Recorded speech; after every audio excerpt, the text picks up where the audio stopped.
So we started, we knew the baby was due on the 21st, and it hit the 21st. And when did you start going into labor? Okay, It so was almost like a day later or something, right? The 22nd? yeah, we went into labor Yeah, Monday, 22nd. and he was due Tuesday, and then we Mm-hmm. had him Wednesday. Yep. But like, went into labor is very Yeah.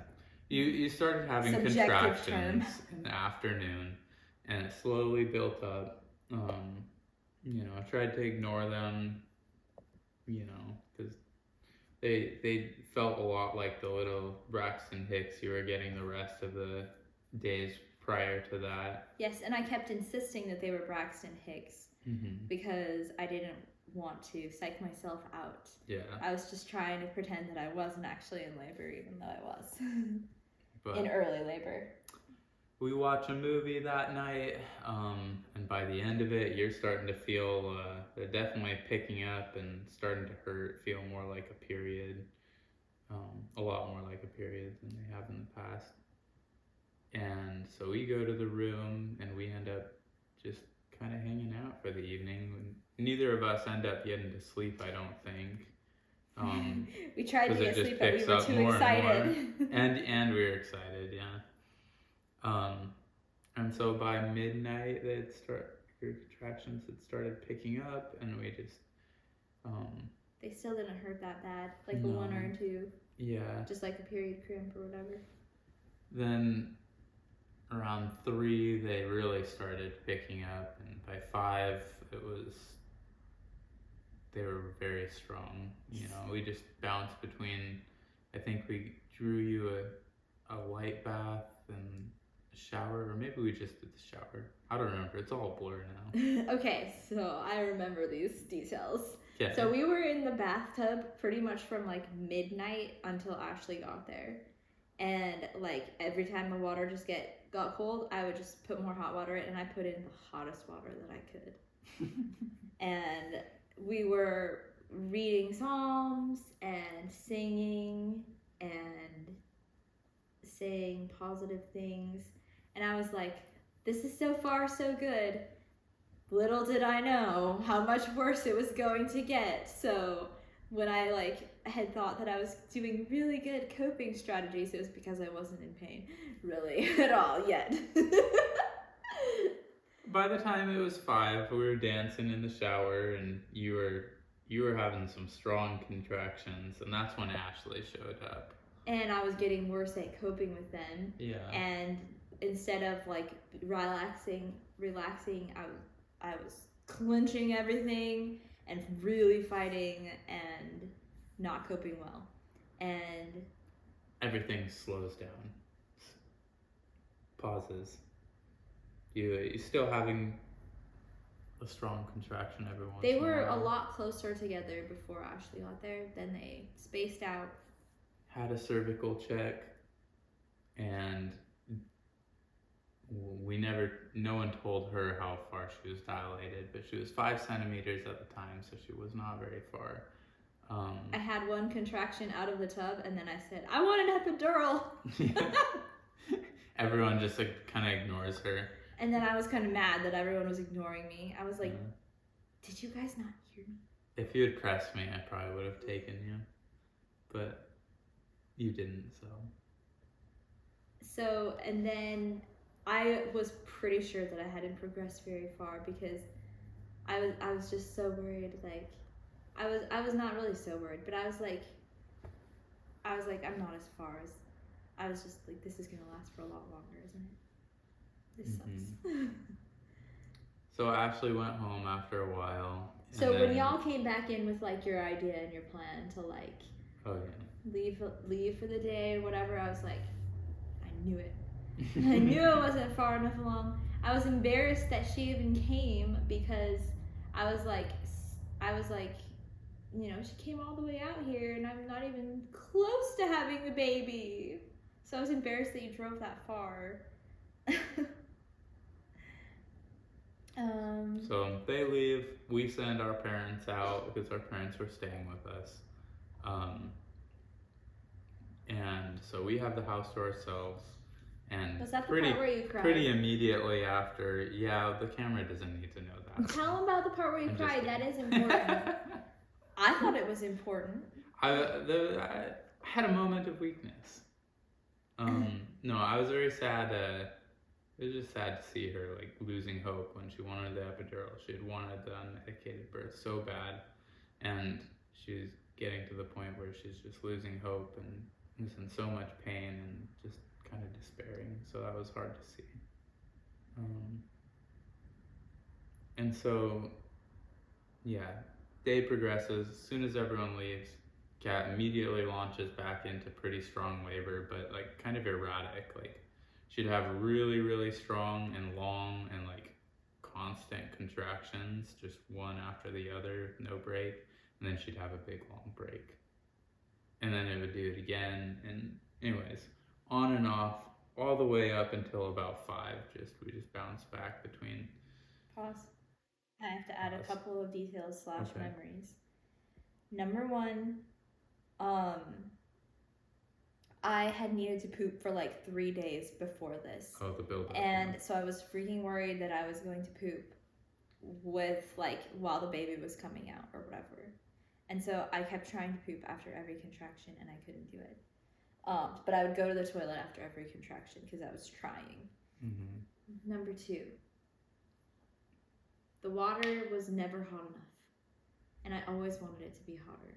But after Ashley and Chloe came, they said, don't let the water get more than 101. And so he would put that little thermometer in the tub. And I was just so mad that it wasn't hotter. Because earlier the night before they got there, I had had it as hot as I wanted. And I think it was 120. 120? That's how much the water heater out there, like the little thermostat on there says it goes up to 120. Anyways, the kid turned out okay. You're gonna edit this together, right?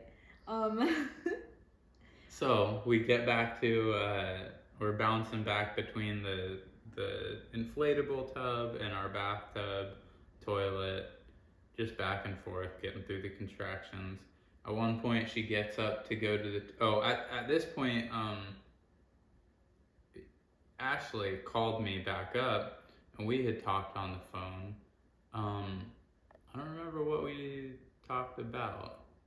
You were like feeding me, giving me water all day, and then I was figuring out finally how to like cope with the pain by like taking 4 really long breaths and saying "oh" as I was breathing out.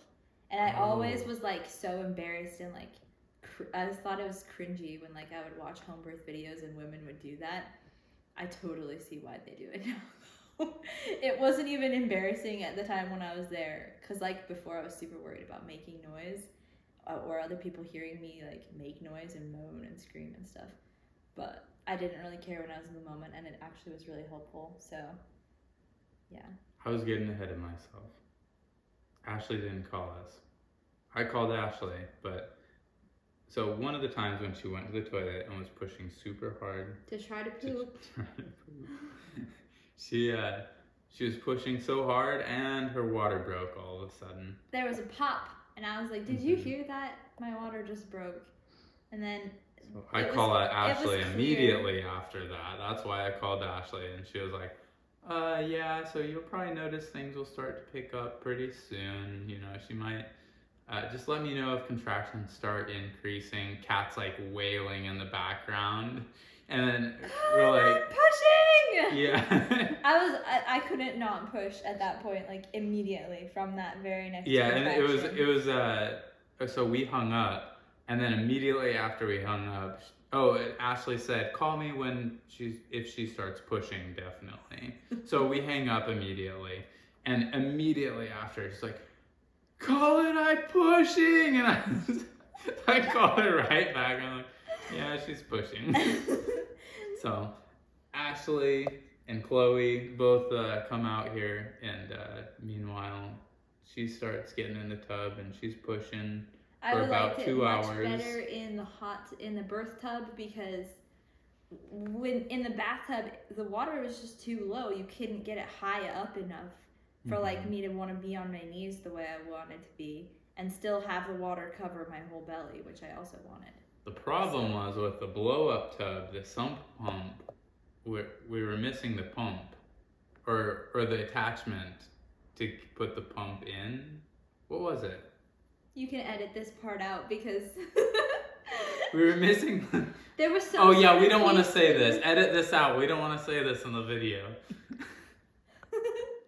We'll just ignore the water bucket part. Oh my gosh. The bailing out the water part was. We don't want to let people know. No, this is for you. This is your birthday. Okay, well, okay. The bailing out the water was really funny, and one of the times we started bailing out water to make the tub hotter. You can bail out the cold water and then add more hot. Mm-hmm. And I was like, keep it right as hot as you possibly can. I want it so hot. I was complaining a lot. I like spilled birth water. By this time, my parents came back too. And while I was bailing water out, I spilled birth water all over my dad's coffee. It was sitting on like the ground, and he just bailed on the porch. I was like chucking it off over right the edge. Onto it. Anyways, and Ashley got there, and things started progressing quickly. And allow me to describe what pushing felt like. It was like your body was puking, except for at the other end. Your just whole body is just like, get this out of me! And you couldn't do anything about it. It's not like you're trying to push out a poop. No. Your body is like doing it whether or not you try to help along. The only thing that I could do was just like make really loud groaning noises to help cope. It didn't like hurt as bad, honestly, once I started pushing them. It hurt worse before. Yeah. There, thank you. And then there came a point we started to be able to see the head. And then I got to feel the head and the hair. Mm-hmm. And there was a point where Ashley's like, yeah, you might want to start turning the video on. So we set up the camera, started turning the video on, and pretty much right when I had finished pressing record, the baby's head popped out. And just started looking around the room underwater. It was really weird looking. And then Ashley said, okay, he's going to come on the next contraction. But no, he wasn't. He was coming on that same contraction. I was trying to get into the tub, and he just flew out. And I was just like, get him out! Mm-hmm. So I was just like... But yeah, actually, honestly, after his head popped out, I don't think I really pushed anymore. Like, I think he just... slid. Yeah. Right out. But after that, he rotated his shoulders or whatever. We untangled the umbilical cord. Had some really good time in the tub with him. It was beautiful. No, wait, allow me to describe. After he popped out, he screamed immediately. He screamed really loudly. And Ashley said, he's doing great, because she just wanted to make sure we all knew that that was normal.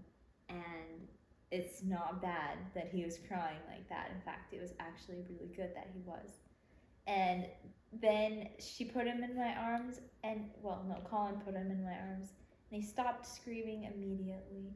And we all just looked at each other, and we were like, oh, hello. We got to meet each other, and it was just so peaceful and sweet. And I think we sat in the tub for like 10 minutes, and it didn't hurt anymore. And I was worried about not loving my baby for some reason, but I loved him instantly. So, and he's very easy to love and take care of ever since. I've just loved being a mom, even though I was scared and didn't want to before I had him. It was very comfortable once he came out.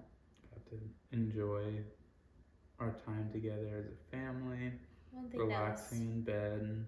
Special was that Colin's mom and dad and sister were here, so all of them got to hold him immediately and get to know him, and they all got to like see what a normal, nice, happy, positive birth is like.